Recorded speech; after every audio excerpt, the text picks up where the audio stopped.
오늘 주신 하나님의 말씀은 신명기 11장 11절 12절 말씀 함께 읽도록 합니다. 너희가 건너가서 차지할 땅은 산과 골짜기가 있어서 하늘에서 내리는 비를 흡수하는 땅이요 내 하나님 여호와께서 돌보아 주시는 땅이라. 연초부터 연말까지 내 하나님 여호와의 눈이 항상 그 위에 있느니라. 아멘. 우리가 믿는 하나님이 이런 하나님입니다. 연초부터 연말까지 우리를 지켜보고 계시는 그 축복 가운데 우리가 살아가고 있다는 겁니다. 이 하나님의 자녀가들이 하나님께서는 잘 되기를 원하고 계세요. 고린도후서 말씀을 한번 볼까요? 고린도후서 8장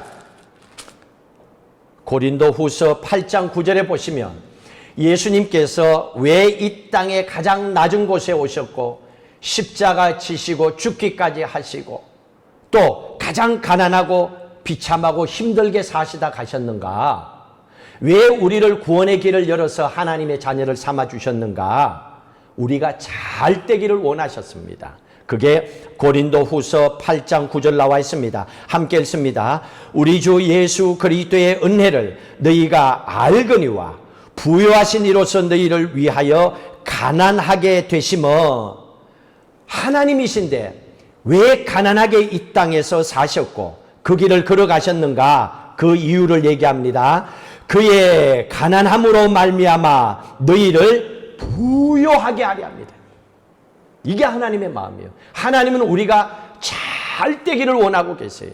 하나님은 우리가 형통한 축복의 복을 받아 누리고 살기를 원합니다. 자, 그러기 위해서 우리에게 오늘 신명기 11장 말씀에 돌아오시면 하나님께서 내가 너희들을 책임진다. 내가 약속대로 너희들을 축복해 주겠다. 그러니 너희들은 이것을 기억해라 하고 말씀하십니다. 11장 1절 말씀을 함께 읽도록 합니다. 그런즉 내 하나님 여호와를 사랑하여 그가 주신 책무와 법도와 규례와 명령을 항상 지키라. 하나님의 명령을 항상 지키라. 순종하라는 거지요. 순종이 얼마나 중요한지를 우리에게 말씀해 주고 있습니다. 이스라엘 백성들을 애굽에 430년 동안에 노예살이 하다가 하나님께서 자유하게 하시고 약속의 땅 가나안 땅으로 이스라엘의 축복의 땅으로 보내십니다. 이스라엘 백성들이 이 가나안 땅에 들어가려면 가나안 땅 입구에는 쌍둥이 산이 있습니다. 서로 마주보고 있는 산이 있는데 그리심산과 에발산이 있어요. 그게 오늘 본문 29절에 나와 있습니다. 11장 29절에 나와 있는데 그리심산과 에발산인데 그리심은 축복의 산이요 에발은 저주의 산이었습니다. 그런데 하나님께서 12지파 이스라엘 백성들이 가나안 땅에 들어가기 전에 반을 뚝 나누어 가지고 유다 지파와 6지파는 그리심산에 그리고 로벤 지파와 6지파는 에발산에 올라가서 이렇게 선포하라 하고 말씀을 하셨습니다. 29절 같이 읽도록 합니다. 내 하나님 여호와께서 내가 가서 차지할 땅으로 너를 인도하여 들이실 때에 너는 그리심산에서 축복을 선포하고 에발산에서 저주를 선포하라. 가나안 땅에 들어가기 전에 하나님께서 먼저 시킨 것이 영적으로 준비하라고 시켰습니다. 가나안 땅에 들어가게 되면 원주민들이 살고 있기 때문에 이방 사람들이 살고 있기 때문에 그 사람들하고 섞이게 되면 하나님을 잊어버리고 하나님의 축복을 받지 못할 수 있기 때문에 미리 훈련을 시킵니다. 준비하게 만듭니다. 어떻게? 반틈씩 나눠서 그리심산에 올라가서 이렇게 외치라고 얘기합니다. 하나님의 명령을 지키면 축복이요. 그리고 에발산에 올라가서는 하나님의 명령을 어기면 저주요. 이렇게 6지파가 외치도록 합니다. 그 외침을 모두가 듣고 가슴에 새기게 합니다. 하나님의 명령대로 살지 않으면 우리가 저주를 받고 심판을 받는구나. 그러나 하나님의 명령의 말씀대로 순종하고 살면 축복을 받는구나. 이걸 가슴에 딱 새기고 세상을 출발하도록 하시는 겁니다. 약속의 축복의 땅 가나안 땅에 들어가도록 합니다. 자, 그런데 이스라엘 백성들이 이 말씀대로 살았습니까? 애굽에서 나와서 약속하신 축복의 가나안 땅에 들어갔는데 살았습니까?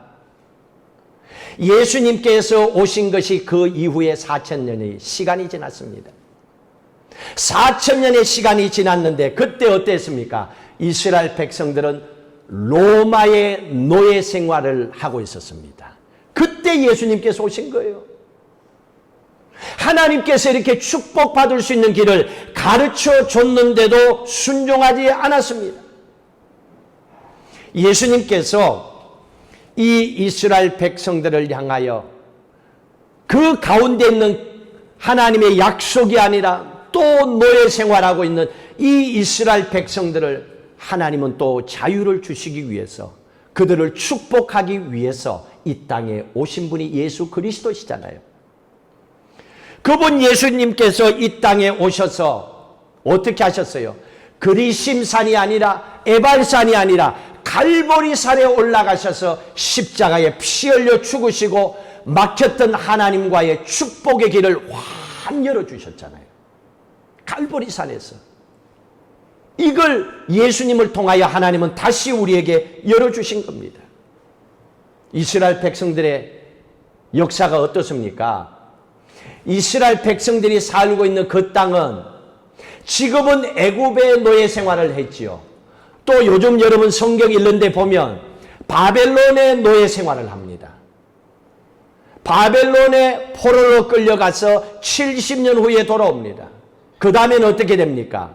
메대와 바사, 페르시아가 그 땅을 또 지배합니다. 나라 없는 민족이 돼요. 그걸로 끝납니까? 그 다음에는 헬라가 그 땅을 또 알렉산더 대왕 때 지배를 합니다. 그것도 끝나지 않아요. 그 다음에 예수님 오시는 그때가 가까움으로 로마가 또 그 땅을 지배합니다. 이스라엘 백성들이 나라가 없습니다. 흩어져 삽니다. 그리고 1948년에 드디어 영국의 지배로부터 자유함을 얻어서 독립국가가 되어 지금 이스라엘이라는 땅이 존재하고 있는 거예요. 기가 막힌 거예요. 그런 많은 나라의 노예에 살면서도 나라가 망하지 않았다는 게 기가 막히죠. 그게 하나님의 약속이요 축복입니다. 어떻게? 내가 책임진다. 연초부터 연말까지 내 백성을 내 눈으로 직접 하나님이 지켜주신다고 하는 약속 때문입니다. 이게 다윗과 하신 약속이요 축복이었습니다. 그래서 하나님은 죽을 것 같은데 살리고 지금 또 이스라엘 백성이 있잖아요. 그리고 믿음으로 이스라엘 백성이 우리잖아요. 아브라함으로 믿음의 후손이 된 우리를 하나님은 이 땅에서 지켜주겠다는 약속의 말씀입니다. 우리가 믿는 그 예수님이 어떤 분입니까? 요한복음 1장 보세요. 요한복음 1장 14절의 말씀에 보시면 우리가 믿는 예수님은 이런 분이에요. 같이 읽도록 합니다. 14절. 말씀이 육신이 되어 우리 가운데 거하심에 예수님은 지금 말씀으로 우리를 만나고 계시는 거예요. 그래서 예수님이 누구냐? 말씀이세요. 로고스 말씀인 거예요. 그래서 우리는 성경 말씀을 들고 성경 말씀을 볼 때마다 예수님이 지금 나를 만나셔서 내게 말씀하고 계시는구나. 그걸 기억하면서 보셔야 되는 겁니다. 그 다음에 뭐라 그랬습니까? 우리가 그의 영광을 보니 아버지의 독생자의 영광이요. 그분이 어떤 분입니까? 은혜와 진리가 충만하더라. 은혜와 진리가 충만하더라. 진리가 뭡니까? 말씀이잖아요. 하나님의 말씀. 말씀이신 예수 그리스도, 말씀이 넘치시는 분, 진리시요. 또 그분은 은혜시라 그럽니다. 여러분, 은혜가 뭡니까? 지금 이스라엘 백성들이 하나님의 말씀을 듣고도 깨닫지 못하고 하나님 앞에 범죄하고 살아갑니다. 이런 하나님의 말씀을 듣고도 깨닫지 못하는 인간들의 죄를 덮어주시는 게 은혜예요. 이게 십자가의 사랑이에요. 예수님께서 하나님의 말씀을 듣고도 순종하고 살지 못하고 약속된 축복을 받지 못하고 살아가는 이런 반복된 인생을 살아가는 우리를 그 죄에서 구원해 주시기 위해서 하신 것이 보혈의 피를 통하여 우리의 죄를 덮어주신 거예요. 이게 있으면 구원의 길이 막히고 축복의 길이 막히는 거예요. 그래서 예수 그리스도께서 보혈의 피로 덮어주시고 우리에게 은혜를 베풀어 주신 거예요. 그 은혜를 통하여 우리는 매 주일마다 와서 예배드리고 어디서든 간에 기도할 수 있는 거예요. 하나님의 은혜로. 내가 아니고 하나님의 은혜로. 이분이 예수 그리스도입니다. 자, 이분 예수 그리스도께서 이 땅에 오셔서 우리에게 하나님의 약속된 축복의 길을 열어주셨습니다. 자, 그러면 오늘 이스라엘 백성들에게 이어서 하시는 말씀이 너희가 하나님의 말씀을 잘 지켜라. 그러면 내가 축복하겠다. 그리고 하시는 말씀이 너희들이 과거에 하나님의 말씀에 순종하고 축복받은 거, 너희들이 말씀을 지키지 않아서 하나님께서 저주하고 심판한 것을 기억하라는 겁니다. 사람은요, 기억하면 빨리 돌았어요. 자기가 직접 살아본 인생이 그때 그랬지 내가, 이걸 스스로가 깨달으면 돌았습니다. 근데 다른 사람이 얘기한 걸 아무리 얘기해도 그건 안 들려요. 내가 길로 가는 게 인생이잖아요. 그래서 하나님께서 세 가지를 기억하라고 말씀을 하십니다. 2절의 말씀을 읽도록 합니다. 너희의 자녀는 알지도 못하고 보지도 못하였으나 너희가 오늘날 기억할 것은 너희의 하나님 여호와의 교훈과 그의 위엄과 그의 강한 손과 펼친 팔과 애굽에서 그의 왕 바로와 그 전국에서 행하신 이적과 기사와 또 여호와께서 애굽 군대와 그 말과 그 병거에 행하신 일 곧 그들이 너희를 뒤쫓아올 때 홍해물로 그들을 덮어 멸하신 것을 기억하라는 거예요. 두 가지 사건을 얘기합니다. 지금 광야에서 태어난 후손들도 있기 때문에 너희들의 자녀들은 이걸 몰라. 그러나 너들은 알잖아. 너희 아버지, 너희 할아버지 때 있었던 사건들을.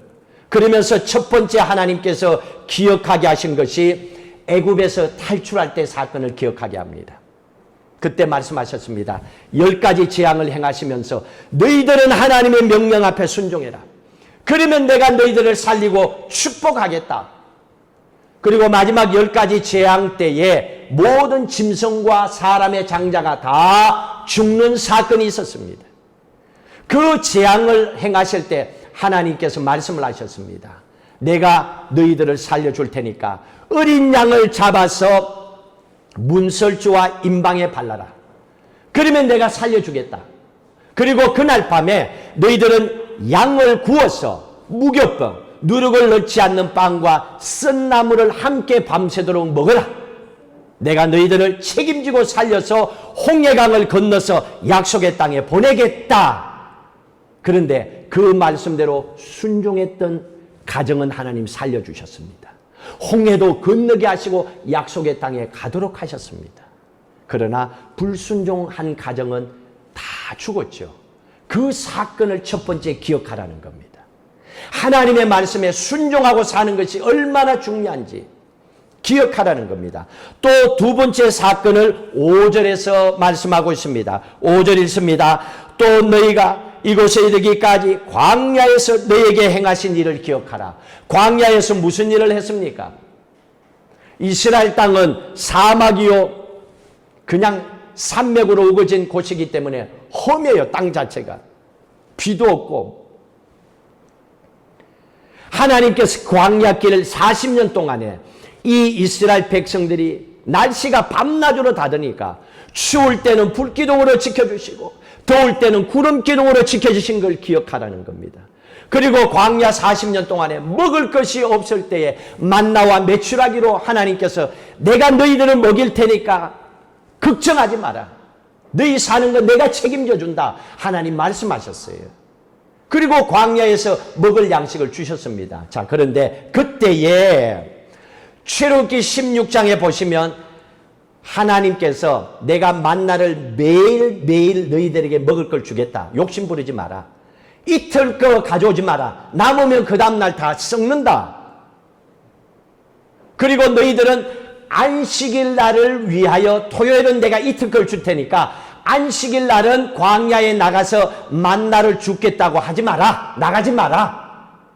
이렇게 말씀을 하셨어요. 순종하면 내가 너희들을 축복하겠다 그랬어요. 그런데 어떻게 했을까요? 출애굽기 16장 보십시다. 출애굽기 16장 26절부터 읽습니다. 여세 동안은 너희가 그것을 거두되 일곱째 날은 안식일인즉 그날에는 없으리라. 분명히 없다 그랬어요. 나가도 허탕이라고. 27절 일곱째 날에 백성 중 어떤 사람들이 거두러 나갔다가 얻지 못하니라. 그래도 나가요. 욕심꾸러기들은. 그래도 하나님을 믿지 못하는 사람은요, 지 생각대로 살아요. 교회를 다니면서도 기도를 하면서도 결국은 지 생각대로 해요. 그러니까 어떻게 됩니까? 28절 읽습니다. 여호와께서 모세에게 이르시되 어느 때까지 너희가 내 계명과 내 율법을 지키지 아니하려느냐? 내가 그렇게 얘기했는데도 어느 때까지 지키지 아니하려느냐? 오늘 예수를 믿고 살아가는 우리에게 주시는 말씀이죠. 언제까지 너는 예배를 드리며 예수 믿는다고 하면서 하나님의 말씀은 언제 순종하며 살래? 지금 그걸 얘기하는 거예요. 이 광야에서 하나님께서 책임진다고 했는데도 그 말을 안 믿고 순종 안 하고 주일날 나갔고 하나도 못 얻고 돌아온 사람이 있는 거예요. 하나님께서 그들을 보고 책망하신 그 사건을 기억하라는 거예요. 또 한 가지 사건을 얘기합니다. 6절입니다. 6절 읽습니다. 르우벤 자손 엘리압의 아들 다단과 아비람에게 하신 일 곧 땅이 입을 벌려서 그들과 그들의 가족과 그들의 장막과 그들을 따르는 온 이스라엘의 한가운데에서 모든 것을 삼키게 하신 일이라. 광야에서 있었던 사건입니다. 하나님의 말씀에 불순종하고 하나님을 대적하고 대들었던 사건이에요. 그게 고라 자손이 또 그와 함께 했던 250명의 일당들이 그 일을 행했어요. 하나님께서는 지도자로 모세를 세웠어요. 그리고 모세를 통하여 하나님 말씀하셨습니다. 가나안 땅으로 들어가라.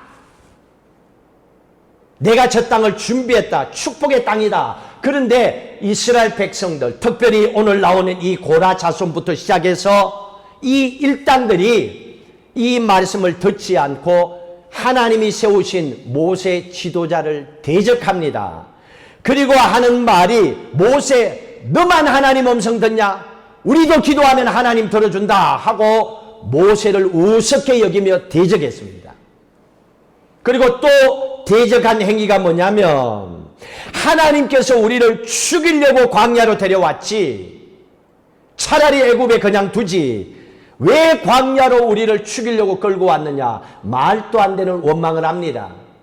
하나님을 불신합니다. 그리고 또 한 가지는 무슨 젖과 꿀이 흐르는 땅이 있어? 그런 땅은 없어. 우리 가나안 땅 안 들어가 하고 하나님을 대적한 거예요. 이게 지금 이 6절에 나오는 이 고라로부터 시작해서 250명의 일당과 또 14,700명의 동조하는 사람들이 이런 행위를 광야에서 한 거예요.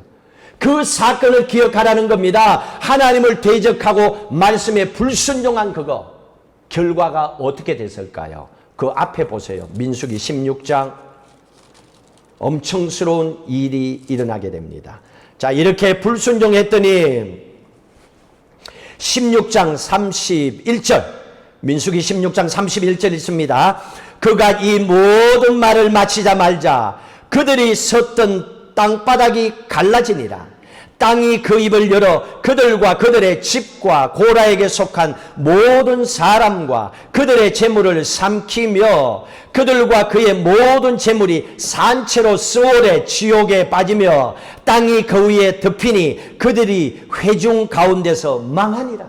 고라 집안이 그 자손들이 모두 다 갑자기 땅이 갈라져 쑥 빠지고 땅이 닫히고 땅이 삼켜 버렸다라고 하는 엄청스러운 하나님의 심판이 그들에게 행해집니다. 지금 또 이스라엘 백성들은 이 고라 와 그의 후손들이 땅이 갈라져서 죽었던 이 사건들을 이렇게 얘기합니다. 그들이 250명과 함께 작당을 하고 이간질해서 이스라엘 백성들을 하나님과 나누려고 했기 때문에 하나님께서는 그의 가족을 나누어서 땅에 삼키도록 했다라고들을 지금 또 얘기하고 기록하고 있습니다. 이것뿐만이 아닙니다. 그 다음에 함께 동조했던 250명은 어떻게 됩니까? 35절 읽습니다. 여호와께로부터 불이 나와서 분향하는 250명을 불살랐더라. 갑자기 어디에서 그 분향하는 곳에서 불이 확 나와서 분향하는 곳에서 왜 그 사람들이 갑니까? 이거는 사람이 할 수 있는 일이 아니죠. 불이 나와서 250명 죽었어요. 자, 그리고 그 나머지에 동조했던 14,700명은 또 어떻게 됐습니까? 49절 있습니다. 고라의 일로 죽은 자 외에 연병에 죽은 자가 14,700명이었더라. 갑자기 어디에서 전염병이 돌아가지고 함께 동조했던 14,700명도 다 죽었다는 겁니다. 이걸 이스라엘 백성들이 알거든요. 여기에서 있었던 광야에서 있었던 사건을 알고 있습니다. 이 세 가지의 사건을 통해서 하나님의 명령, 하나님의 말씀에 순종하면 축복받지만은 하나님의 말씀에 그 명령대로 살지 않으면 하나님이 심판하신다는 것을 이스라엘 백성들이 기억하도록 그걸 가슴에 새기고 그 말씀대로 살고 간증하며 살도록 하나님은 먼저 이스라엘 백성들에게 이 말씀을 전해줍니다. 자, 그러면 하나님께서 순종하면 축복이고 그렇지 않으면 하나님께서 심판한다고 했습니다. 하나님의 마음은 우리가 잘 되기를 원합니다. 그러면 우리가 하나님의 말씀대로 순종하고 살면 하나님께서 어떻게 축복하시는가 보세요. 오늘 본문의 말씀으로 다시 넘어와서 하나님께서 주시는 축복이 어떤가 보십시오. 8절부터 읽도록 합니다. 그러므로 너희는 내가 오늘 너희에게 명하는 모든 명령을 지키라. 그리하면 너희가 강성할 것이요 너희가 건너가 차지할 땅에 들어가서 그것을 차지할 것이고 하나님의 말씀에 순종하고 명령을 지키고 살면 너희들을 강하게 만들어주고 그 약속의 땅을 다 차지하게 할 것이고 또 9절에 어떤 축복을 줍니까? 또 여호와께서 너희의 조상들에게 맹세하여 그들과 그들의 후손에게 주리라고 하신 땅 곧 젖과 꿀이 흐르는 땅에서 너희의 날이 장구하리라. 장구하리라는 영원하리라는 거. 언제까지? 주님 재림하실 때까지. 하나님께서 축복하겠다. 하나님의 은혜를 베풀어 주겠다는 겁니다. 너희의 후손까지도 하나님의 말씀을 너희들이 지켜 행하면 그렇게 축복하겠다는 겁니다. 그리고 나서 하시는 말씀이 너희들이 노예로 살았던 애굽 땅하고 너희들이 지금 들어가는 이스라엘 가나안 땅하고는 다르다는 걸 분명히 알고 살아가. 애굽처럼 살면 안 돼. 이제는 이스라엘 땅에 가나안 땅에 사는 그곳의 형편을 알고 살아가야 돼 하고 애굽 땅과 가나안 땅의 다른 점을 얘기합니다. 그리고 가나안 땅의 축복을 선택하고 살게 합니다. 10절 같이 읽습니다. 네가 들어가 차지하려 하는 땅은 네가 나온 애굽 땅과 같이 아니하니라. 분명히 다르다고 그랬습니다. 애굽 땅과 가나안 땅은 다르대요. 거기에서는 애굽 땅에서는 너희가 파종한 후에 발로 물대기를 채소밭에 댐과 같이 하였거니와. 맞아요. 애굽 땅은요 비가 오지 않아요. 1년에 강수량이 100mm예요. 한국은 1200mm. 비교가 안 되잖아요. 비가 없는 곳이에요. 그 대신 애굽 땅에는 나일강이 있어요. 물이 많은 나일강이 있기 때문에 나일강을 애굽 사람은 신으로 섬기거든요. 그만큼 중요하게 여겨요. 근데 여기에서 주시는 말씀은 발로 물대기를 채소밭에 댐과 같이 한다는 얘기는 나일강의 물을 수로로 만들어서 다 돼야 되는 거예요. 근데 요즘 같으면 펌프를 갖다 놓으면 전기 꽂으면 왁 하고 당겨질 거 아니에요. 근데 그 당시에는 펌프가 없었기 때문에 수로를 연결해 갖고 자전거처럼 발로 저어갖고 그 힘으로 물을 당겨야 되는 거예요. 그리고 물을 대어서 살아야 되는 거예요. 그러니까 그 물만 되면 농사도 잘 되는 곳이었어요. 이 애굽 땅은. 그래도 괜찮아요. 살만해요. 그런데 이 발로 저으면서 물을 당겨야 되는 일을 눈만 뜨면 시작해서 잠잘 때까지 해야 되는 게 430년 애굽에서 종살이했던 이스라엘 백성들이 그렇게 살았던 거예요. 그걸 얘기하는 겁니다. 자, 그런데 이스라엘 백성들이 들어가야 될 가나안 땅은 다르다고 얘기합니다. 11절 같이 읽습니다. 너희가 건너가서 차지할 땅은 산과 골짜기가 있어서 하늘에서 내리는 비를 흡수하는 땅이요 내 하나님 여호와께서 돌보아 주시는 땅이라. 연초부터 연말까지 내 하나님 여호와의 눈이 항상 그 위에 있느니라. 자, 이 애굽 땅은 비가 100mm밖에 안 오지만 나일강이 있잖아요. 물을 당겨 쓰면 돼요. 근데 이스라엘 땅은 지금 또 지도를 보세요. 이스라엘 땅의 지도를 보면 밑에는 사해, 소금 바다예요. 위에는 요단강밖에 없어요. 아무것도 없어요. 물이 없어요. 그러니 여기는 뭘 할 수 있는 곳이 아니에요. 이스라엘 땅 자체가. 하나님 지금 그걸 얘기해 주고 있는 겁니다. 이스라엘은 강이 없다는 겁니다. 요단이 있지만 이 개천과 똑같아요. 이는 이 물 갖고는 어떻게 하지를 못하는 겁니다. 그러니까 뭐라 그랬습니까? 하늘에서 내리는 비를 흡수하는 땅이다. 이거는 하늘로부터 비를 주지 아니하면 못 먹고 사는 땅이 이스라엘 땅이라는 얘기예요. 그러면 어떻게 하면 됩니까? 먹고 사는 길은 하늘에서 비를 내려주면 되는 거예요. 비를 내려주시는 그 하나님을 믿고 그 말씀대로 순종하고 살면 그 어느 때라도 하나님은 축복하겠다라고 하는 그 약속의 말씀이에요. 그런데 어떻습니까? 이 이스라엘 백성들은 하나님의 말씀대로 순종하고 살기만 하면 되는데 상황이 다른 거예요. 애굽이라고 하는 곳은요, 땅을 보고 농사를 지어서 나일강에 물을 대어서 살면 돼요. 그러면 돈 문제, 먹고 사는 문제 해결돼요. 인간들이 노력해서도 살만해요. 근데 이스라엘 땅은 내가 노력하고 수고한다고 생기는 게 아니에요. 하늘로부터 비가 오지 않으면 살 길이 없어요. 그래서 이스라엘 땅에서 사는 방법은 하늘을 보며 살아야 돼요. 애굽 사람들은 땅을 보고 살아도 이스라엘 백성들은 하늘을 보며 살아야 돼요. 이게 하나님의 자녀들이에요. 예수 믿지 않는 사람들은 세상을 보고 살아가도 아무런 문제가 없지요. 그러나 예수 믿고 살아가는 하나님의 자녀들은 그게 아니에요. 이제는 하나님의 자녀가 되었으니 하늘의 영광과 축복을 바라보며 살아가야 됩니다. 골로새서 한번 보세요. 그 말씀을 이렇게 기록하고 있습니다. 골로새서 1장 13절 보십시오. 우리가 살아가는 이 세상에 78억이라고 하는 전 세계 사람이 살아가고 있지만은 세상에는 두 종류의 영역 속에서 살아가고 있습니다. 한 그룹은 하나님을 알지 못하는 어둠의 권세 가운데 살고, 한 그룹은 힘들고 어려운 가운데 있다 하더라도 구원받은 하나님의 나라의 소망을 가진 하나님의 백성들이 살고 있는 믿음의 영역에서 살고 있다는 겁니다. 그걸 13절에서 얘기합니다. 같이 읽습니다. 그가 우리를 흑암의 권세에서 건져내시고, 이게 세상의 권세입니다. 이게 애굽의 땅입니다. 그러나 그 다음 뭐라고 했습니까?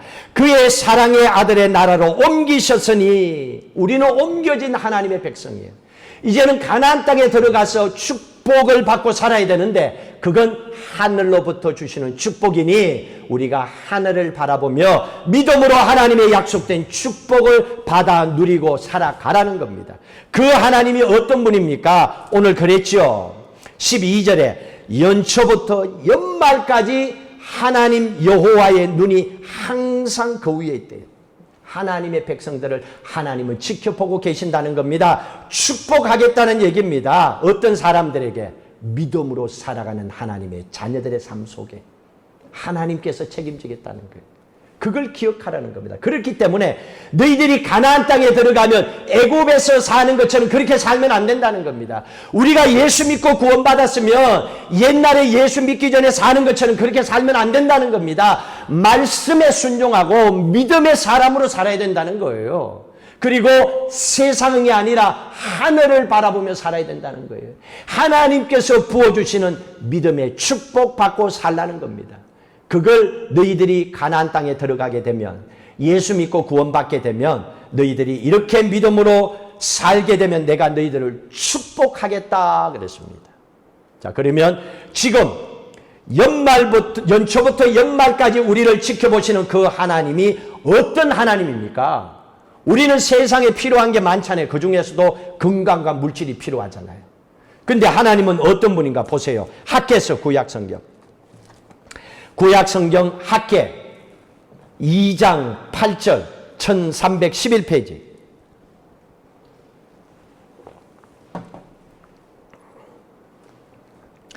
이 장 8절 말씀을 읽습니다. 은도 내 것이요 금도 내 것이니라. 만군의 여호와의 말입니다. 하나님이 하신 말씀이요. 은도 금도 다 내 것이라고. 세상에 너희들이 필요하는 물질 내 손에 있다는 거예요. 하나님은 물질의 통로 열어주면 너희들에게 하나님은 넘치도록 채워지게 할 수 있다는 겁니다.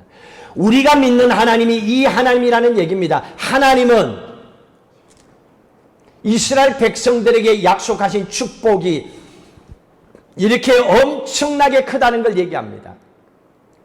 이 하나님께서 언제 이스라엘 백성들을 또 하나님의 자녀들을 축복하십니까? 오늘 말씀 보십시오. 13절 14절입니다. 하나님은 이렇게 축복하십니다. 13절 같이 읽습니다. 내가 오늘 너희에게 명하는 내 명령을 너희가 만일 청종하고 너희 하나님 여호와를 사랑하여 마음을 다하고 뜻을 다하여 섬기면 이걸 먼저 해야 돼요. 이게 축복의 가나안 땅에 들어가서 하나님의 축복을 받고 사는 길이에요. 예수 믿고 나서 기도할 때 응답받는 길이고 하나님의 약속하신 축복을 받는 길이 우리가 해야 될 겁니다. 예수 믿고 구원받았다면 하나님의 자녀들이 해야 되는 것은 14절입니다. 하나님의 명령에 청종하고 하나님을 사랑하고 마음과 뜻을 다하여 하나님을 섬기고 예배하는 거예요. 이건 우리가 해야 돼요.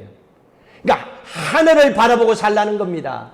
하나님을 믿고 살아라. 그러면 은도 금도 내 것이라고 하신 세상의 주인이신 하나님께서 연초부터 연말까지 우리를 그 눈으로 살펴주시는 하나님께서 어떤 축복을 주시는가? 14절 같이 읽도록 합니다.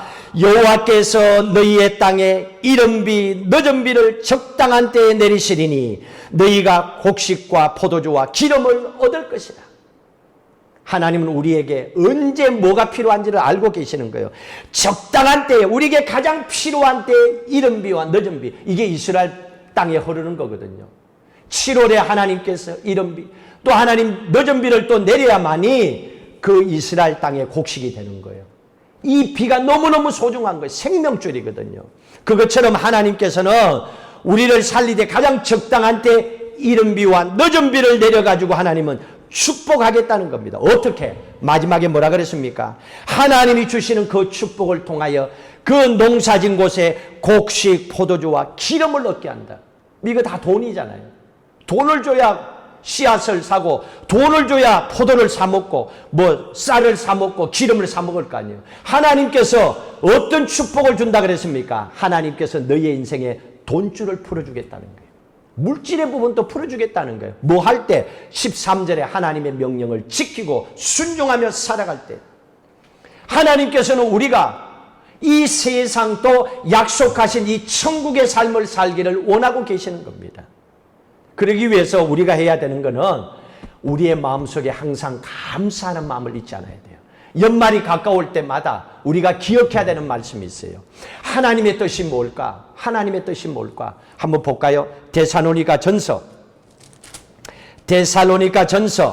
5장 16절, 17절, 18절 여러분 다 외웠을 거예요. 같이 읽습니다. 항상 기뻐하라. 쉬지 말고 기도하라. 범사에 감사하라. 이것이 그리스도 예수 안에서 너희를 향하신 하나님의 뜻이니라.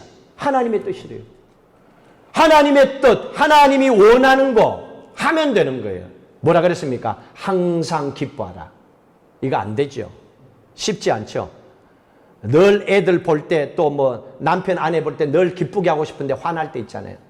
항상 기뻐하라. 이거 하늘로부터 그 은혜를 주지 않으면 이거 안 돼요. 근데 이게 하나님의 뜻이래요. 그래도 기뻐해라. 사는 길이다. 쉬지 말고 기도하래요. 밥 먹는 게 쉽지 기도하는 게 쉬워요. 이게 힘든 거거든요. 그런데 쉬지 말고 기도하래요. 하나님과의 관계가 끊어지면 안 된다는 거예요. 이게 호흡이라는 거예요. 쉬지 말고 기도하라. 정해놓고 기도하라는 거예요. 다윗도 하루에 3번 작정하고 기도했듯이 우리도 정해놓고 기도해야 돼요. 몇 시에 일어나서 출근해야 된다. 정해졌기 때문에 하는 것처럼 기도도 정해놓고 해야 되는 거예요. 쉬지 말고 기도하라. 범사에 감사하라. 여러분 감사할 일이 감사죠.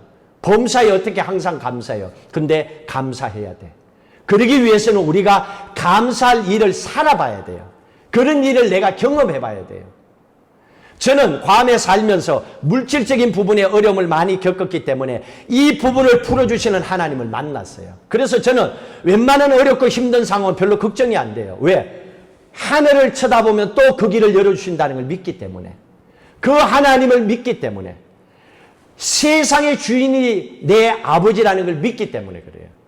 그래서 중요한 건 내가 하나님 앞에 말씀대로 살기만 하면 하나님 책임진다. 저는 이거를 믿기 때문에 그 말씀대로 사느냐 못 사느냐, 하나님의 뜻대로 사느냐 못 사느냐, 이게 중요한 거지 뭐 돈이 없다 있다 아프다 죽는다 이게 문제가 아니에요. 저는 이 말씀들을 직접 살았어요.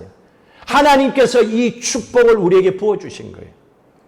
제게 주신 축복도 엄청스럽고, 그래서 가장 먼저 하나님은 회개하게 하시고, 하나님은 성경에 보면 뭐라 그랬어요? 맞아요. 사람이 돈이 있는 곳에 마음이 있다고. 맞아요.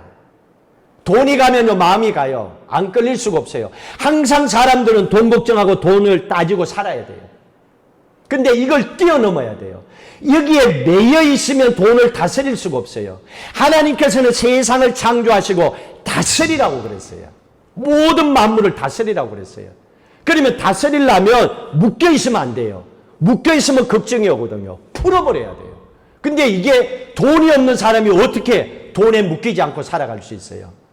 하늘로부터 하나님께서 창고문을 여시면 내게 부어주신다는 믿음을 가져야 돼요. 믿음의 재정은 하나님 손에 달렸다고. 내가 노력해서 버는 것보다도 이게 더 크다는 걸 믿고 살면 이것만큼 채워줘요. 저는 이걸 믿고 기도했기 때문에 하나님께서 이 땅을 준비하시고 이곳에 하나님의 성전을 세우시고 100만 불이 되는 물질을 하나님께서 공급하시는 거예요. 그리고 저 개인에게 있어서도 교회에서 성도들이 주는 물질이 아니라 하나님께서 까마귀를 통하여 하늘로부터 부어주시는 물질을 통하여 지금 또 10년 동안의 감사함으로 살아가고 있잖아요. 그때 제가 이런 결단을 했어요. 어떻게 하면 하나님께 물질적인 축복을 받고 있을까? 내가 물질이 없기 때문에 없어서 못해요. 그건 당연한 거다. 그러나 하나님의 마음을 감동시키고 하나님께서 주지 않으면 안 될 정도로 뭔가 내가 할 수 있는 게 없을까? 그래, 내가 먼저 헌신하자 하는 마음의 결단을 가졌어요. 이거는 세상적으로는 마이너스 재정이에요. 그러나 요즘 한국 사람들도 보면 은행에 마이너스 통장 가진 사람이 있거든요. 그 사람 크레딧에 따라 그만큼 마이너스하고 갚는 거죠. 세상적으로 마이너스지만은 그러나 하나님 앞에는 플러스 재정을 할 수 있는 그 믿음을 선택하자. 그래서 저는 어려움이 있을수록 더 물질로 하나님 앞에 헌신하려고 했어요. 돈은 돈으로 넘어서지 않으면 해결이 안 되니까. 그 중에서 하나가 1년에 한 번 추수감사절을 작정을 했어요. 이건 저 개인의 신앙의 고백이에요. 이건 성경에 나와 있는 게 아니에요. 어떻게 하면 하나님 앞에 1년의 감사를 드릴까? 내가 얼마나 정말로 세상에 살 만한 가치가 있는 인생인가 돌아봤어요. 그러면서 1년이 365일이면 내가 하루에 한 번 정도 감사라도 하루에 1불의 가치도 없는 인생일까 돌아봤어요. 제 스스로. 그러니까 일부는 사람들이 별로 중요하게 안 여겨요. 일부는. 길 가다가도 달라면 줘버리니까. 그걸 생각할 때 아니야. 나는 그것보다 더 소중하지. 그걸 깨닫고 나서 10년 전 이전부터 시작해서 제가 결단했어요. 아내와 그 얘기를 나눴어요. 우리는 1년에 한 번은 365일에 1불의 감사를 정해서 하나님께 올려드리자. 이게 우리가 살 길이고 우리가 책임지지 못하는 우리 자녀들에 대한 하나님의 축복이 그 길로 간다. 헌신했어요. 지금까지 추수감사절 때마다 놀라운 것은 하나님께서 우리에게 필요할 양식과 물질과 또 자녀들에게 필요한 건요. 기도할 때마다 하나님 길을 열어주세요. 저의 신앙의 고백입니다. 그분이 어떤 하나님입니까? 오늘 이스라엘 백성들을 향하여 연초부터 연말까지 지켜보시는 하나님이 진짜 내 하나님을 믿었기 때문에 저는 예수 믿고 사는 것이 얼마나 행복한지 몰라요. 저는 기도하고 사는 게 얼마나 행복한지 몰라요. 세상에서는 마이너스 재정이 될지 모르지만 한 번도 마이너스로 안 만들었어요. 하나님은 채워주세요. 우리 교회 봐요. 신기하잖아요. 지금 그렇게 마이너스 재정에서 시작했는데도 은행에 놓아놓은 거 한 번도 하나님 바운스 생기게 안 하셨어요. 지금까지 매달 그 많은 액수의 돈을 하나님 갚아가게 하시고 얼마 남지 않도록 하셨어요. 감사하잖아요. 그러니 이 하나님을 향하여 기도하지 않을 수가 없는 겁니다. 하나님께서 이 상황에 있는 이스라엘 백성들을 향하여 하나님께서 소원하는 게 있었습니다. 내가 너희들이 잘 사는 걸 원한다. 그 대신 이걸로 끝나지 마라. 너뿐만 아니라 너의 가정도 이 주위의 사람도 세상도 다 잘 살기를 원한다. 이게 하나님의 마음이라고 그랬어요. 그래서 하나님께서 세상을 만드시고 하나님의 형상대로 인간을 만드시고 창세기 1장에 보시면 28절에 아담과 하와를 만드시고 뭐라 그랬습니까? 다스리고 번성하고 충만하라 그랬어요. 그걸 하나님께서 에덴 땅을 만드시고 하나님께서 맡겨주신 거죠. 원래 에덴이라는 뜻이 기쁨이잖아요. 거룩한 기쁨의 땅이 에덴입니다. 그런데 타락하게 되잖아요. 우리가 살아가는 이 세상을 향하여 하나님 주신 말씀이요. 에덴 땅을 다스리라. 다시 말하면 이 어둡고 또 하나님 보시기에 질병과 전염병 코로나19로도 힘들어하는 이 세상을 기쁨의 세상으로 만들어라. 그게 너에게 주어진 사명이다. 축복하고 기도해라. 하나님의 마음이 그렇다는 걸 우리에게 보여주고 계시는 거예요. 하나님은 이 세상이 코로나19에 묶여서 어두움 가운데 있는 걸 원치 않아요. 하나님은 이 모든 걸 뛰어넘어서 자유하고 행복하고 예전보다도 더 해피한 삶을 하나님은 더 잘 사는 삶을 하나님께서는 이 땅에서도 천국의 삶을 하나님은 원하고 계시는 겁니다. 그리고 예수님께서 이 땅에 사셨다가 마지막 부활 승천하시면서 마지막 부탁하신 유언이요 한 가지 명령이 있었습니다. 오늘 말씀하고 똑같아요. 이거는 명령입니다. 마태복음 28장 보십시오. 마지막에 뭐라고 하나님 말씀하셨나? 28장 18절 같이 읽습니다. 예수께서 나와 말씀하여 이르시되 하늘과 땅의 모든 권세를 내게 주셨으니 이분입니다. 우리가 믿는 예수님은 하늘과 땅의 모든 권세를 가지고 은도 금도 다 내 것이라고 하시는 이분이 우리가 믿는 여러분들이 믿는 예수 그리스도십니다. 이 하나님께서 뭐라고 얘기합니까? 명령입니다. 이거는 마지막 유언이요 명령입니다. 19절부터 읽습니다. 그러므로 너희는 가서 모든 민족을 제자로 삼아 예수 믿게 하라는 겁니다. 복음 전하게 하라는 겁니다. 아버지와 아들과 성령의 이름으로 세례를 베풀고 예수 믿고 구원받은 백성으로 살도록 하고 또 한 가지 있습니다. 20절 읽습니다. 내가 너에게 분부한 모든 것을 가르쳐 지키게 하라. 똑같은 말이잖아요. 하나님의 말씀을 가르쳐 지키게 하라. 이게 교회의 사명이에요. 교회는 헌금 많이 하라고 하는 것이 아니에요. 그런 거 가르치는 게 아니에요. 헌금은 은혜 받으면 알아서 다 하는 거잖아요. 중요한 것은 말씀대로 살도록 해야 돼요. 하나님의 말씀대로 살았더니 진짜 하나님이 이렇게 축복하셨더라 하고 우리의 기억 속에 하나님이 진짜라는 걸 믿어져야 되는 거예요. 간증을 해야 되는 거예요. 선포하며 살아야 되는 거예요. 그래서 하나님께서 하시는 말씀이 하나님이 분부한 하나님의 말씀을 모든 것을 가르쳐 지키게 하라. 지키게 하라. 이걸 하나님 명령하셨어요. 그러면서 뭐라 그랬습니까? 마지막에 내가 세상 끝날까지 너희와 항상 함께 있을 걸지다. 볼지어다. 봐라. 이 말입니다. 봐라. 진짠가 가짠가 봐라. 볼지어다. 그렇게 하는 겁니다. 볼지어다. 한번 봐라. 세상 끝날까지 심판의 주님 예수 그리스도 이 땅에 재림하는 그날까지 내가 너희와 항상 함께 할 것이다. 항상 함께 할 것이다. 예수 그리스도가 함께하는 사람은요, 세상이 두려워합니다. 기도하고 응답받은 하나님의 자녀들은요, 세상 사람들이 두려워합니다. 함부로 못 대요. 뭔가 있어 보이거든요. 두렵거든요. 감히 함부로 대할 수 없거든요. 그래서 세상 사람들이 두려워하는 사람은 이런 사람이에요. 돈 많은 사람 아니에요. 그냥 건강하고 힘 좋은 사람 아니에요. 세상적으로 지식과 뭐 어떤 권세와 높은 자리에 있다고 그거 아니에요. 한순간이에요.